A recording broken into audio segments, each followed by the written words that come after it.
Welcome back, MTG Joe here. Today, we're going to do something a little bit different on the channel.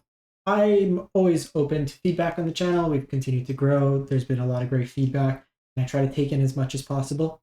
There are times questions, why don't you hire an editor, or do this or that, or all additional things. And a lot of it comes down to just it's not worth it in terms of the output of the actual financial standpoint.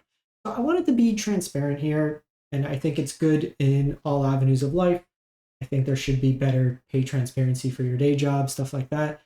The more employees know, the more they have ammunition to kind of get equality in terms of pay.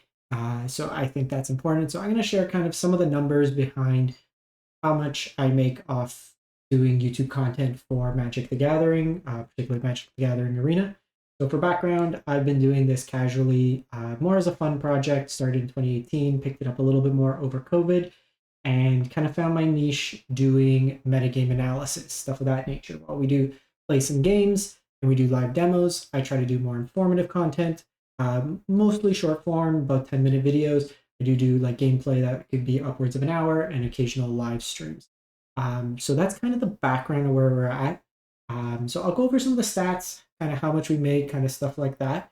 And then happy to answer any questions in the comments, stuff of that nature. Again, this isn't to boast, like you'll see, it's not really huge amounts of money in the grand scheme of things.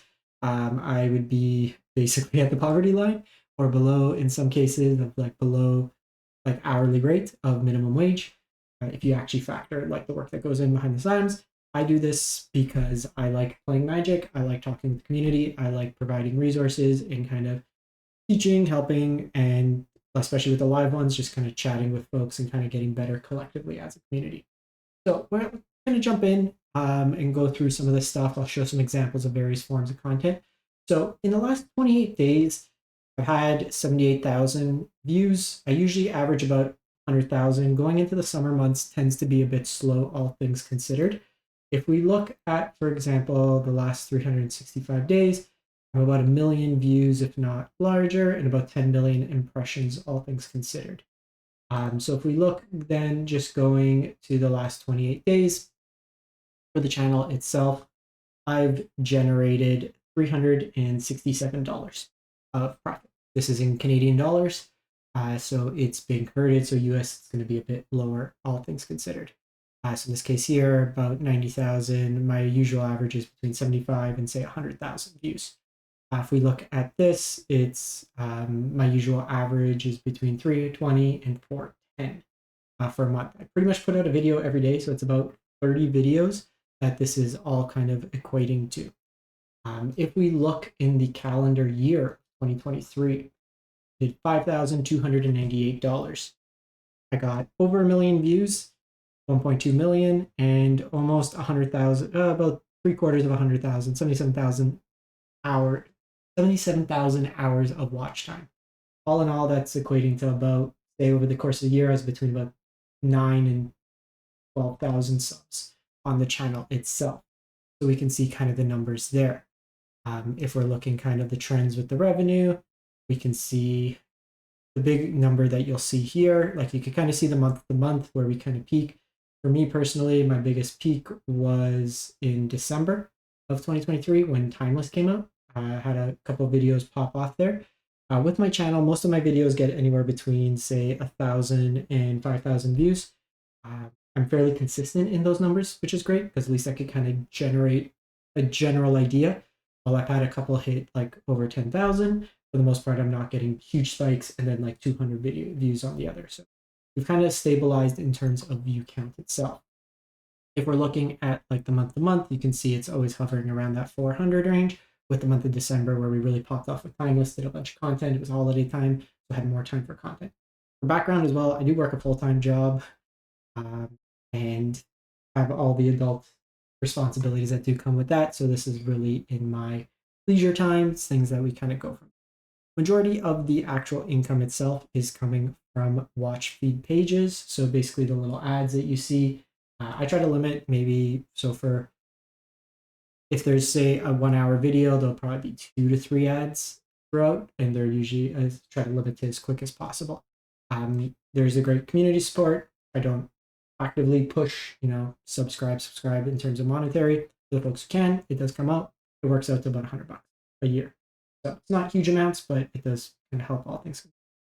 The big number that you should always look at is YouTube pays per 1,000 views. And then this rate varies through various things.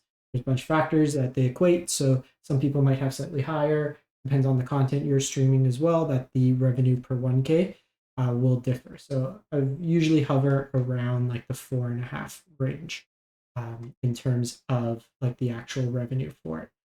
And we can jump into a couple of instances. So for those of you who are new to the channel, what I do a lot each week is for each of the formats in MTG Arena, I do metagame analysis.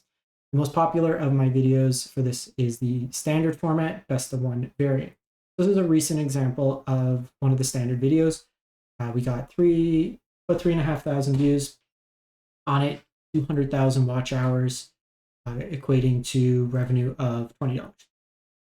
To put these videos together usually takes me anywhere between 2 to 3 hours, from researching, kind of getting familiarity with what's happening, to recording the actual content, to putting together all the backend YouTube stuff. So for example, everything that goes into the backend, all the tags, doing the thumbnails, everything of that nature, marketing it, everything of that nature comes in. So about 2 to 3 hours. So I'm making like $7 an hour on this, and this is my higher views.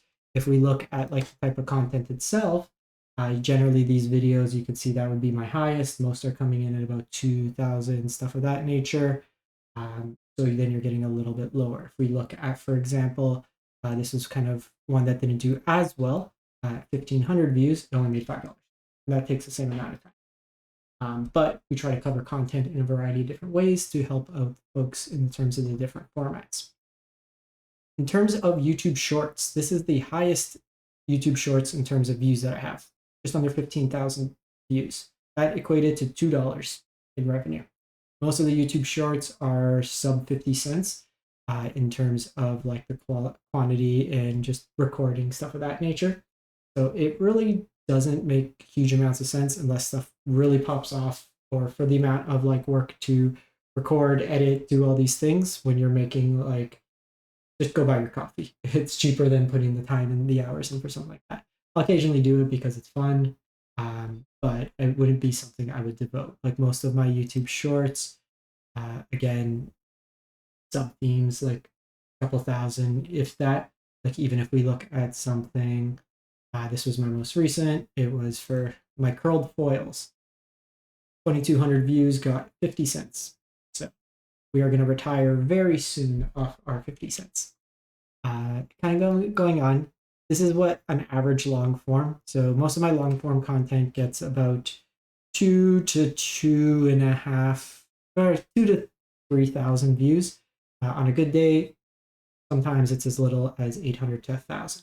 Most of these are between 35, 40 minutes to an hour, depending on how the games are going, the formats, best of one, best of three, try to get some diversity in it as well. You can see something like that only makes $5. With this here, you're playing the games, you have to buy the cards for the most part, have like the resources to demonstrate. I play pretty much every format, so I have to have kind of close to every deck as much as possible to demo these things. So there's some investment, like basically what I make goes back in the game is what I'm saying. And we kind of have that nature. So hour plus the editing time, or like the getting stuff together, doing stuff of that nature. This kind of goes to the point, well, why don't you hire an editor to trim, some of the dead time? I personally don't record 50 games and then cut, 3 games to make it look good. My thing is always about transparency, including the games, to showcase, if a deck is actually doing well or not. But so I save on a bit of that time, but to hire an editor, it's going to cost me more than I would actually be making in the videos. Again, I do this because I enjoy it, fun, and it's a way to interact with the community. We look at like, this was my highest viewed video in terms of content, 11,500. It generated $68. And this was right at the hype of Timeless. It was like the first day or two that Timeless came out. People were looking for decks, and this was kind of the go-to. This one popped off. So this one probably was worth it, for the time put in. But even with that 23 minutes, there's a lot of research that I put into this behind the scenes to actually get it to the point of being something that was useful for the community.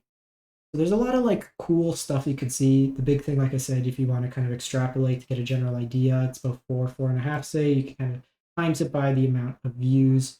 But when you factor in like my computer costs $3,000 to kind of get set up, I use it a bit for work, use it for this. So I get some utility with that. But it is something that you're not making huge amounts, plus you pay taxes on this. There's a whole bunch of kind of things that go into that. So that's kind of like where I'm at. I always want to emphasize, especially if you're like a newer streamer, someone kind of getting into it, you want to start making YouTube content. First and foremost, the important thing, if you're not having fun, if you're not enjoying what you're doing, then don't do it. There's been times where I've taken a break that I've been kind of ground down. More likely than not, it's going to be a passion project. You're not going to be like huge. Like there's Valerian Academy, CGB, they've kind of popped off. They're the more abnormal. There's a bunch of us in the small community, like the smaller views, that it's not, a full-time job, something like that. It's passion projects in a lot of cases. So you got to have fun with it. You got to make sure, more often than not, like think of it, you're not going to make money, and then anything you make is bonus. Kind of going from there, there's certain parameters that you need. Similarly, like I always get asked the question, why don't I stream on Twitch as well? Because I can't guarantee just like the nice thing with YouTube is I can in my downtime record some videos, schedule them on the weekend. I maybe record 4 or 5 videos for the week. If I'm doing 30 videos, it's hard to also be live. I can't guarantee a set schedule because I work full time. So I don't like going on Twitch to be scattered in terms of when you're going live, stuff like that. I do go live sometimes on YouTube. The revenue is not great. Like even looking at the most recent live, we have, I think I made like $6 for 3 hours. But it's not like huge amounts that comes in. And the thing too is like, I always kind of think from a value add, right? If my viewers are not getting a consistent schedule, I don't want people to sub on Twitch where you have to pay money. I'd rather make the content consistent where they can do something like this, take advantage of the content and kind of there. So wanted to share your thoughts or share this with you. Welcome your thoughts. If you have any questions about it, if you're looking to get started, kind of tips, tricks. I'm still learning about it as we go along, so I'm more than happy to help out in any capacity there. But talk about these things. It's important, especially if you can in your day job. I think trying to be more transparent with what we make, how stuff is, it just helps people out. Like we don't want to kind of misconstrued and, I'm not a wealthy YouTuber. I don't have a house in Miami with a Lamborghini off MTG Arena. I just want to play Magic cards and have fun and, interact with the community. So thought I'd share this. Let me know if you enjoy this type of content. I can dive into more deeper into like little things in videos, but we'll catch you next time. Thanks for watching.